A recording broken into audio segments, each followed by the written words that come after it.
Welcome to the Science of Self, where you change your life from the inside out. Today is Thursday, November 9th, 2023. It's a bit sparse for holidays today. About the best we could come up with is National Go to an Art Museum Day. Like I said, it's a slow day.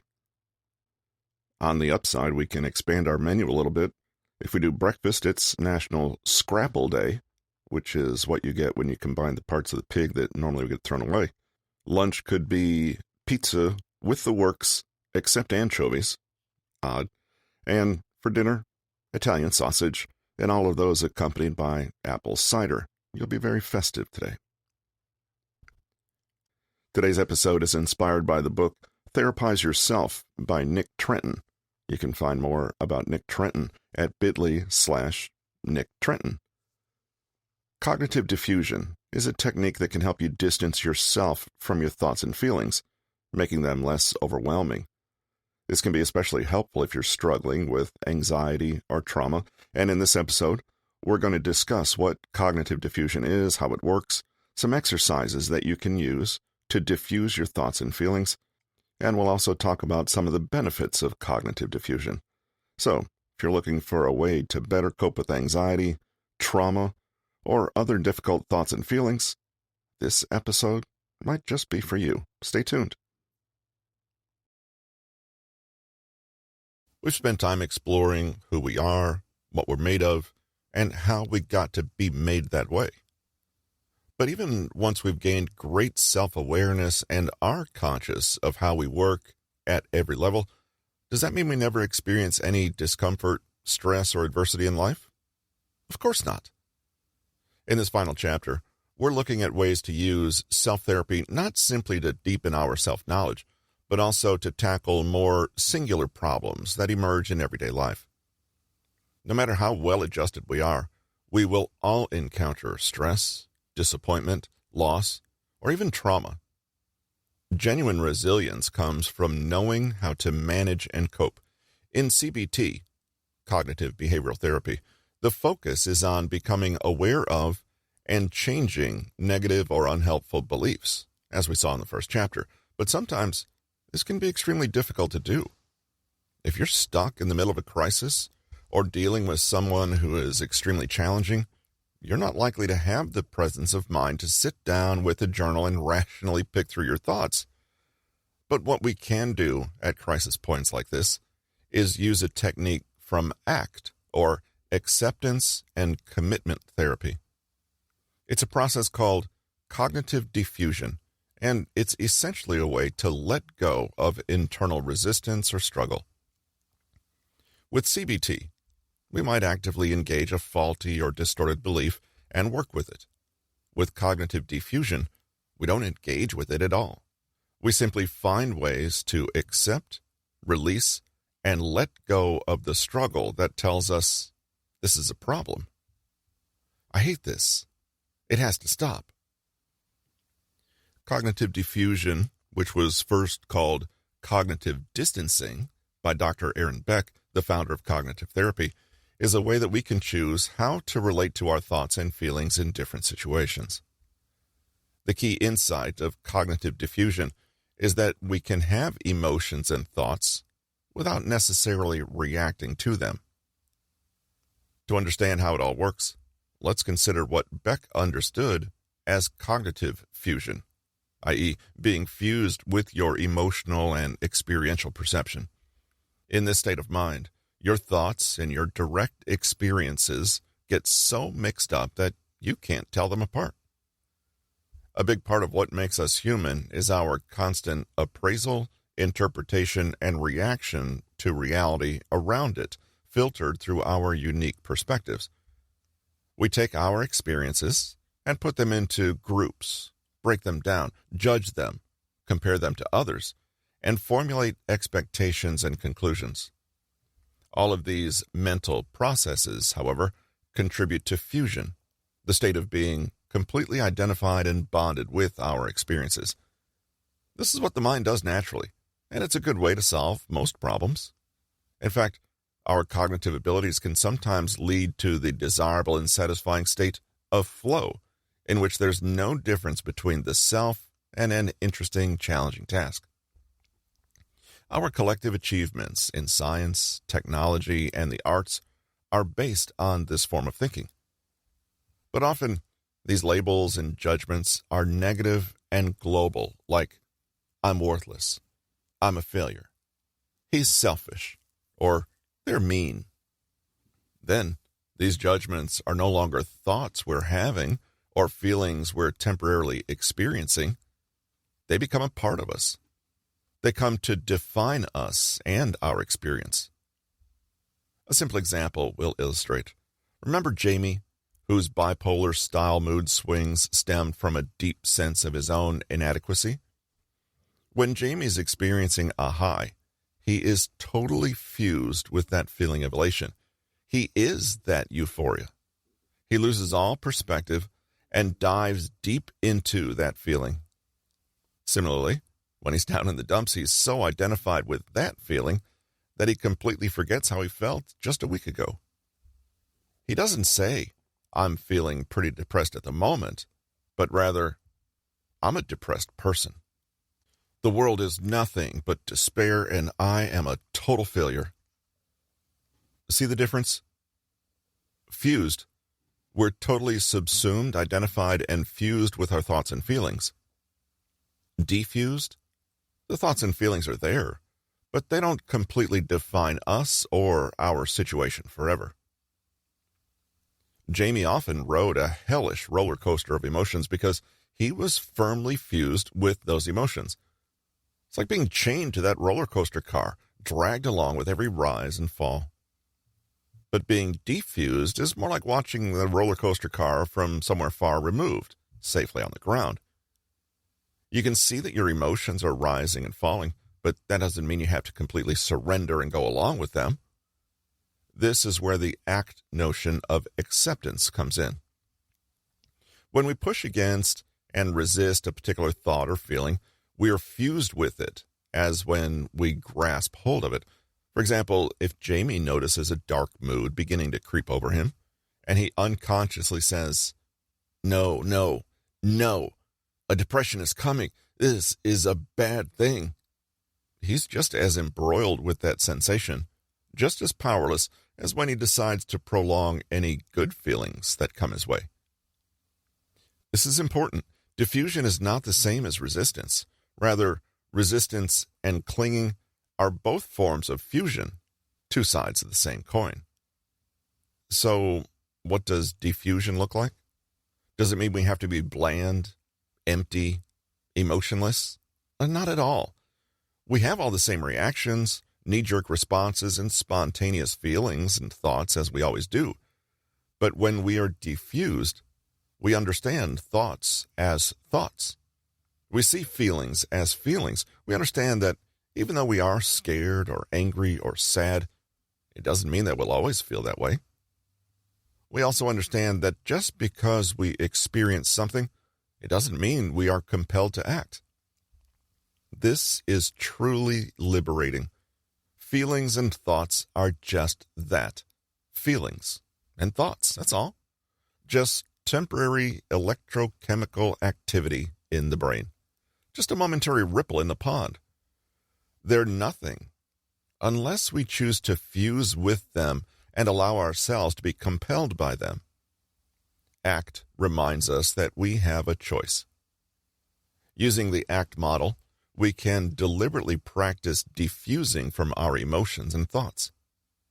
Importantly, we're not getting rid of them. Remember, resistance is just another form of fusion, but rather changing our relationship to them. Here are 4 key techniques to try the next time you're feeling overwhelmed by negative emotions. Technique 1, distancing. Think of fusion and diffusion in terms of distance. Too close and we're fused, but with a little distance, we can gain perspective and some breathing room. We're not the same thing as our thoughts and feelings. There's a little gap between them and us. If we take on an observer role, we're no longer in the active player role, and we automatically create some psychological distance. How do we create that distance? Well, there are many ways, But try the following. 1. Just pause and become aware. 2. Zoom in on a negative or overwhelming thought or emotion. 3. Try to get a sense of how close you currently are. Do you fully believe the story that you're telling yourself? Are you immersed in it? 4. Add some distance. You could use language, for example, by saying, "My brain is having the thought that," or "There's a feeling happening right now." Additionally, instead of saying, "I'm a failure," you gain distance by saying, "My brain is having the thought that I'm a failure right now." 5. Adding today or right now adds some temporal distance, i.e., you phrase things so that the current phenomenon is understood to be temporary. Instead of, "I'm struggling," you can say, "I'm struggling at the moment." This adds some distance because it implies there will be a time when this emotion or thought will stop. 6. Use visualization and imagine the thought or feeling as a picture, a symbol, even a little cartoon character. Maybe you see your anxiety as a literal brick wall that spells out the letters anxiety.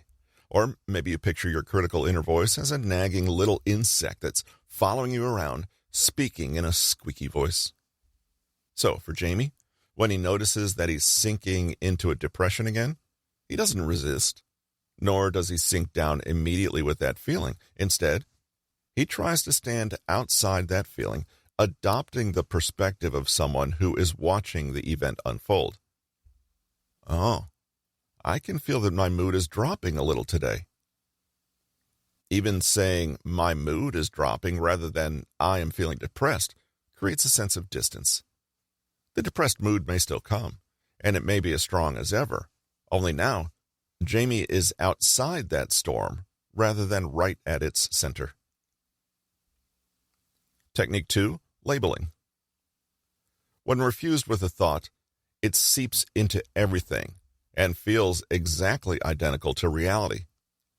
We may not know what we are experiencing, only that we are experiencing. However, when we put a label on something, we can immediately see that it is something that has a reality outside of us and that is just a thing. Have you ever noticed how thoughts and feelings seem so big and intimidating, and yet once you share them verbally with someone else, they seem so much smaller somehow? This is the power of labeling at work. How to label? 1. Simply describe what is happening. Slow down, become aware, and try to just describe what you're perceiving without judgment or evaluation. Consult your 5 senses and see what data they are sending you. Jamie may pause one afternoon and think, "I notice a light fluttery feeling in my stomach. My jaw feels tight. I seem to be moving around very quickly. I can hear the sound of my own voice, and it's higher pitched than normal." 2. Once you've done this, you may also find yourself describing actions and events, i.e., how you're engaging with the stimuli around you. My mind is noticing a fluttery feeling in my stomach. My mind is telling me a story about what that means. I notice I'm having a memory about this feeling from the past. I notice I'm thinking of my father. If you've been practicing becoming aware in this way for some time, you might recognize old patterns and habits, and you may even be able to say things like, "I can see that I'm catastrophizing again," or "I am having a cognitive distortion." You might be surprised to find just how repetitive your most stressful and unpleasant thoughts really are, and that if you only pay attention, many times it's exactly the same old thought popping up that you've had before. This can be an interesting realization that you are not responding spontaneously to the situation in the present, but have merely been triggered by something, and you run off along the same mental track that you habitually do. It can be quite the insight to realize that how you're feeling actually has nothing to do with the situation you thought it did, but is more accurately an old script from the past that's playing out yet again. Technique 3. Leaves on a stream meditation. Gaining psychological distance and giving labels to your experiences are things you do in the heat of the moment. The following technique can be used in this way too, but it's also a great daily practice that will flex your diffusion muscles and help you master the ability to step outside of your perspective when you're feeling overwhelmed. You can do this anytime. It's simple to do. 1. As with any mindfulness or meditative practice, sit somewhere comfortable where you won't be disturbed, close your eyes, and spend a moment becoming aware of your breath. 2. In your mind's eye, picture that you're sitting beside a peaceful, flowing stream in a lovely forest. If it's easier, open your eyes and rest your gaze softly on some fixed point while you imagine this. 3. Now imagine that your mind is also like this stream and is flowing along with it.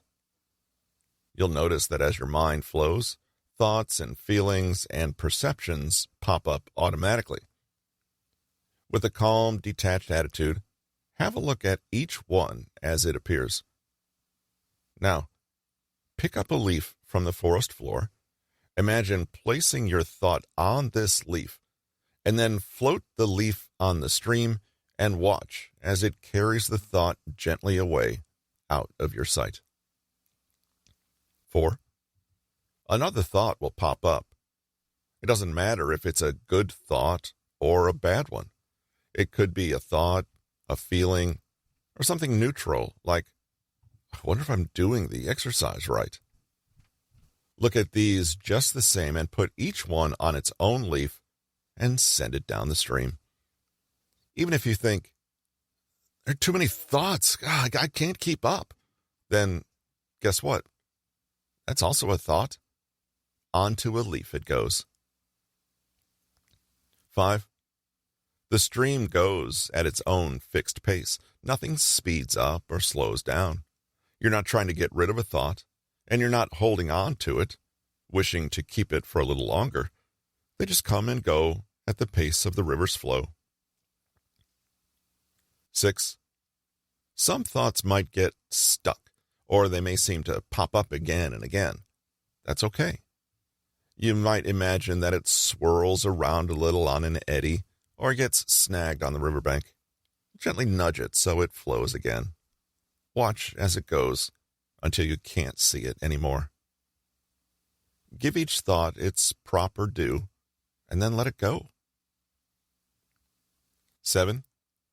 You may occasionally get sidetracked and distracted by a thought and forget the exercise you're doing. No matter.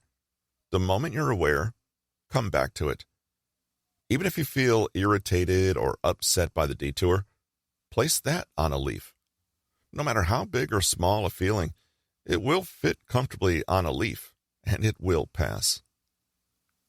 Practice this exercise daily, and you'll be surprised at how you can change your own relationship to the thoughts that pop into your mind. Jamie does this for a few weeks and finds that he's less reactive, less up and down. One day, he notices that something that ordinarily would have triggered him just seems to sit there, and he watches it, non-reactive. He thinks, oh, there's that trigger again. I guess I could follow it and go all along that same old path as I always do. But I think instead, I'll just watch it. It'll go before too long. And he's right.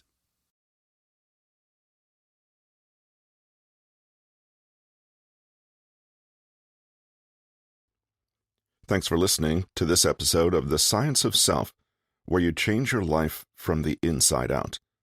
I'm your host, Russell. If you enjoyed this episode, please share it with your friends and family, and leave us a review if that's appropriate. And don't forget to check out Nick Trenton's book, Therapize Yourself, for more information on cognitive diffusion and other mental health topics. You can find the book on Audible, Amazon, and iTunes, and find out more about the author at bit.ly/Nick Trenton. If today happens to be your birthday, you share it with Hedy Lamarr, a fascinating actress and inventor. If you didn't know that, check out her bio. Lou Ferrigno, the deaf bodybuilder who became the first Hulk on the original TV show. Susan Tedeschi. If you know Derek Trucks, you know Susan.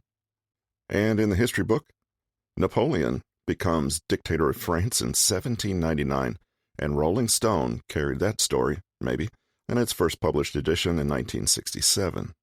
Finally, Carl Sagan was born on this day in 1934, and we leave you with this quote from Dr. Sagan. Imagination will often carry us to worlds that never were, but without it we go nowhere.